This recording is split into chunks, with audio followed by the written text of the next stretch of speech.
Hi friends, welcome back to my cookbook. இன்றைக்கி என்னோடய cook புக்கில் ஒரு சூப்பர் எம்மியான காடை ட்ரை ரோஸ்ட் எப்படி செய்கிறதுன்னு பார்க்கலாம்.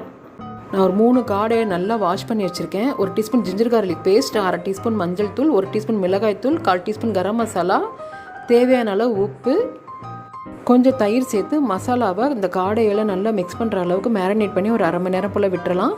1 டீஸ்பூன் காஷ்மீரி ரெட் சில்லி சேர்த்துக்கலாம். தயிருக்கு பதிலாக லெமன் கூட சேர்த்துக்கலாம்.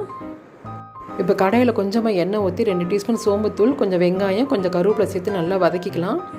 இந்த வெங்காயம் வதங்கின ஒரு பிளேட்டில் எடுத்து வச்சிடலாம். இன்னும் கொஞ்சம் எண்ணெய் ஊற்றி மேரினேட் பண்ணி வச்சுருக்கிற இந்த காடை பீசஸை இந்த கடாயில் போட்டு வேக விடலாம்.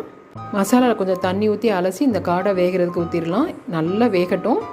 இந்த மசாலாலாம் இந்த மீட்டில் நல்லா இறங்கி எண்ணெய் பிரிஞ்சு நல்லா சுண்டி வரும். அது வரைக்கும் நல்லா அதை ட்ரை ரோஸ்ட் பண்ணிக்கலாம். இப்போ காடை ட்ரை ரோஸ்ட் ரெடி ஆகிடுச்சு. இப்போ வெங்காயம் பொரிச்சது இதை அது மேலே போட்டு கார்னிஷ் பண்ணிடலாம். நீங்களும் ட்ரை பண்ணி என்ஜாய் பண்ணுங்கள். தேங்க்யூ.